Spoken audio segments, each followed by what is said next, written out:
कहिए कैसे हैं आप? अपनी इज्जत कैसे बढ़ाएं, सम्मान कैसे पाएं? देखिए, अगर हम चाहते हैं कि लोगों की नज़रों में हमारी इज्जत बढ़े, लोग हमारा सम्मान करें, तो इसके लिए सिर्फ एक बात, सिर्फ और सिर्फ एक बात का ख्याल रखना, और वो बात है किसी का भी अपमान नहीं करना। देखिए, जब हम किसी का अपमान कर रहे होते हैं ना, तो खुद का ही सम्मान खो रहे होते हैं, और ये जो हम अपमान करते हैं ना, इससे हमारे चरित्र का पता लगता है, किसी और के चरित्र का पता नहीं लगता। तो सीधी सी बात है, अगर हम चाहते हैं कि लोग हमारा मान करें, तो हम भी सम्मान करें ना उनका। और अगर आपको लग रहा है कि नहीं नहीं हम तो सम्मान कर नहीं सकते, कई बार ऐसा होता है ना, ऐसी सिचुएशन आती है कि हमें लगता है नहीं नहीं हम नहीं सम्मान कर सकते, तो कोई बात नहीं, आप सम्मान मत कीजिए पर अपमान भी तो मत कीजिए। एक ना बड़ा अच्छा सा फिल्मी गाना है, मुझे लगता है आपने भी ज़रूर सुना होगा कि भला किसी का कर ना सको तो बुरा किसी का मत करना, पुष्प नहीं बन सकते तो कांटे बनकर मत चुभना। तो इतना ही कर लीजिए ना, इसमें प्रॉब्लम क्या है? अच्छा, आप वैसे सोचते क्या हैं कि अपमान क्या होता है? मतलब किस तरह से करते हैं हम अपमान? जैसे किसी से मिसबिहेव किया, रूडली बोले, मतलब ऊंचा बोले, अपशब्द बोले, गाली गलौज किया, सिर्फ इतना ही नहीं होता। कई बार क्या होता है, हम हंसी मजाक में भी, बातों बातों में भी किसी का अपमान कर जाते हैं, और ये चीज़ें ना बहुत हर्ट होती हैं, और मतलब कितने लंबे समय तक, मतलब ये मान के चलिए कि जिंदगी भर ऐसी बातें नहीं भूलती जब कोई हमारा अपमान करता है। तो इसके लिए क्या ज़रूरी है कि इस तरह से ना हो, जैसे हम बातों बातों में, हंसी मजाक में, ये जो हमारी 40-50 ग्राम की हल्की फुल्की सी जीभ है ना, इस पे कंट्रोल करना। जैसे कई बार हमने बोल दिया, ओए मोटे क्या कर रहा है तू, हे तू कितनी पतली है, सिंगल हड्डी, मतलब इस तरह से जो हम बोलते हैं, ये चीज़ें ना बोलें। मतलब ये चीज़ें सीधा सीधा सामने वाले को, हम तो, हमारा भाव वो नहीं है कि हम किसी की इंसल्ट करना चाहते हैं, हम तो बातों बातों में ऐसे ही बोल रहे हैं, हंसी मजाक में, पर वो सामने वाले के दिल में किस गहराई तक लगेगी, इसकी हम कल्पना भी नहीं कर सकते। तो इससे बचना है।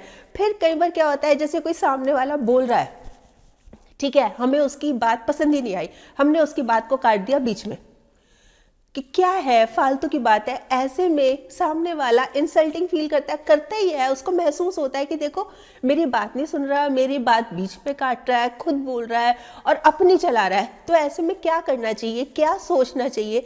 जब हमें सामने वाले का तर्क पसंद ही नहीं आ रहा, हम ये सोचें कि सामने वाला ना गलत नहीं है, ना गलत नहीं है वो, पर उसकी सोच मेरी सोच से थोड़ी सी अलग है, तो बोलने दो उसको। मतलब मैं बात को वहां से हटने की आपको बात बता रही हूँ कि किस तरह से हम इस चीज को सॉल्व कर सकते हैं। मतलब इस चक्कर में पड़े ही ना कि बातों बातों में ही हम किसी का जाने अनजाने अपमान कर बैठे। फिर कई बार क्या होता है कि जैसे ना गप्पे मारने का बड़ा शौक होता है, मतलब इधर उधर की बातें करने का, कई बार चुगलियां बुराइयां करने का बड़ा शौक होता है। जैसे मान लीजिए मैं हूँ, ठीक है, मेरी एक सहेली है, मैं अपनी सहेली से अपनी दूसरी सहेली के बारे में बातें कर रही हूँ, क्योंकि वो यहाँ है नहीं और मुझे उसके बारे में कुछ बताना था तो मैं बता रही हूँ। तो उससे क्या हो रहा है आपको पता है?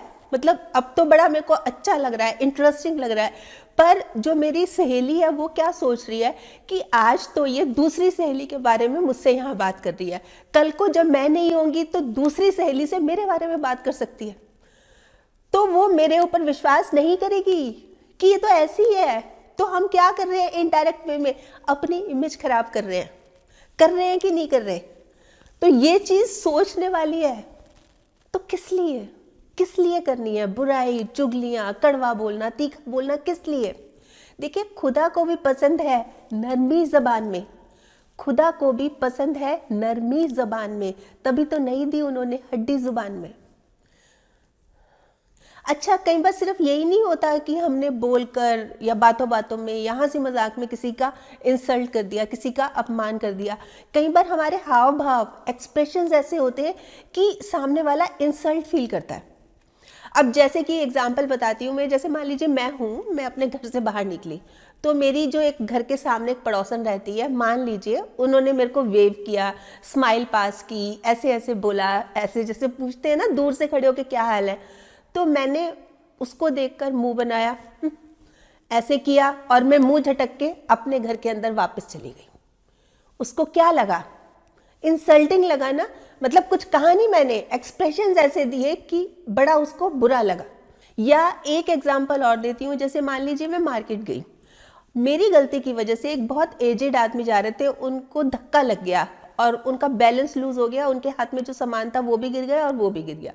और मैं क्या मतलब एक्सप्रेशंस दे रही हूँ कि क्या है, ध्यान से नहीं चलते, मतलब मैं बोल नहीं रही हूँ, एक्सप्रेशंस ऐसे दे रही हूँ, मतलब ये शो कर रही हूँ मेरी गलती तो है ही नहीं, आपकी गलती, आप ध्यान से नहीं चल रहे। तो इससे क्या होता है कि ना बड़ा अजीब सा लगता है, मतलब हमारे एक्सप्रेशंस ऐसे होते हैं कि सामने वाले को लगता है कि क्या है ये, मतलब वो इंसल्टिंग फील करते हैं। या फिर जैसे एक मान लीजिए एक लड़का है, थोड़ा सा उसका डार्क कॉम्प्लेक्शन है, वो अपने फ्रेंड सर्कल में बैठा, तो उसकी जो दूसरी फ्रेंड्स है ना, मुंह पे हाथ रखकर ऐसे ऐसे ऐसे ना उसकी तरफ देख के हंस रही है कि देखो ये कैसा इसका रंग है, कैसा अजीब सा है। बहुत इंसल्टिंग लगता है, बहुत महसूस होता है। तो इस तरह की बातें करते क्यों हैं हम? मैंने जो स्टार्टिंग में बोला कि अगर हम सम्मान पाना चाहते हैं, हम चाहते हैं कि लोग हमारी रिस्पेक्ट करें, तो कम से कम उनका अपमान तो मत कीजिए। देखिए सीधी सी बात है, अपमान करना किसी का स्वभाव हो सकता है, पर सम्मान करना हमारे संस्कार में होना चाहिए। और सम्मान करने में प्रॉब्लम क्या है? मतलब मुझे समझ ही नहीं आता इसमें दिक्कत क्या है, जबकि सम्मान करने से मतलब जब हम दो मीठे बोल बोल रहे हैं, आराम से बात कर रहे हैं, किसी से प्यार से बात कर रहे हैं किसी से, तो हमारा तो एक पैसा भी नहीं खर्च हो रहा, मतलब खर्चा नहीं है इसमें। अगर हम ये सोच रहे हो कि इसलिए कंजूसी कर रहे हैं कि भी खर्चा नहीं है, सिर्फ एक जो चेहरे पे होंठ बने हुए हैं, इसमें हल्की सी स्माइल रखनी है ना, जो हमारे अंदर जबान है, इससे जब भी बोलना है अच्छा बोलना है, मीठा बोलना है, क्या प्रॉब्लम है? ये तो मान के चलिए एक तरह का निवेश है, एक तरह की ना इन्वेस्टमेंट है। मतलब जैसे हम प्यार देंगे हमें प्यार मिलेगा, उतना ही रिटर्न मिलेगा जितना हम इसमें इन्वेस्ट करेंगे। मान देंगे किसी को, हमें मान मिलेगा। हम नाराजगी देंगे किसी को, हमें नाराजगी मिलेगी। मतलब एक तरह का ये निवेश है और इसका रिटर्न हमें मिलेगा ही मिलेगा। एक बड़ी खूबसूरत सी लाइन है कि गर ये तय है जो दिया है वही लौट के आएगा। गर ये तय है जो दिया है वही लौट के आएगा, तो क्यों ना दुआएं दी जाए। और हमेशा प्रणाम करने की आदत होनी चाहिए। ये जब हम प्रणाम करते हैं ना किसी को, प्रणाम, इसके परिणाम बिल्कुल ही अलग होते हैं, बहुत शानदार परिणाम होते हैं इसके। देखिए जैसे रोटी है, रोटी पे हमने घी लगाया, उसका स्वाद चेंज हो गया कि नहीं हो गया, टेस्ट चेंज हो गया कि नहीं हो गया। ऐसे ही जब हम किसी के नाम के साथ जी लगा के उससे बात करेंगे ना, उसकी रिस्पेक्ट भी बढ़ जाती है। मतलब उसकी नज़रों में उसको लगता है कि देखो ये कितना अच्छा इंसान है, कितनी रिस्पेक्टफुली मेरे से बात कर रहा है, उसको खुशी मिलती है। तो जब उसको खुशी मिलती है, वो हमसे बात करना चाहता है, तो कहीं ना कहीं एक कनेक्शन हो जाता है कि वो भी रिस्पेक्ट करने लगता है हमारी। और ये चीज होती ही है। देखिए श्रद्धा ज्ञान देती है, नम्रता मान देती है, योग्यता स्थान देती है, और जब ये तीनों मिल जाते हैं ना, तो मनुष्य को सम्मान देती है। कीजिए, मैं तो यही कहती हूँ, मतलब जिससे भी बात करनी है रिस्पेक्टफुली, आराम से, बहुत प्यार से बात कीजिए। और नहीं करनी तो आप उसको मान नहीं दे सकते, मतलब लग रहा है कि नहीं नहीं हम इसको सम्मान नहीं दे सकते, तो कम से कम अपमान भी मत कीजिए। यही तो मैं आज कहने आई हूँ कि मत कीजिए अपमान। अगर सही मायनों में चाहते हैं ना लोग हमारी रिस्पेक्ट करें, इज्जत करें, हमारी वैल्यू बढ़े। वैसे आप बताएं, आप क्या सोचते हैं इस बारे में? आपके कमेंट्स का मुझे इंतजार रहेगा।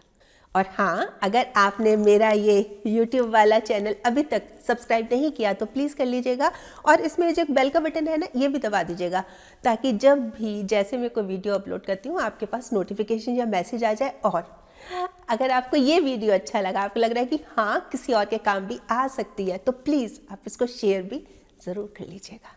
ठीक।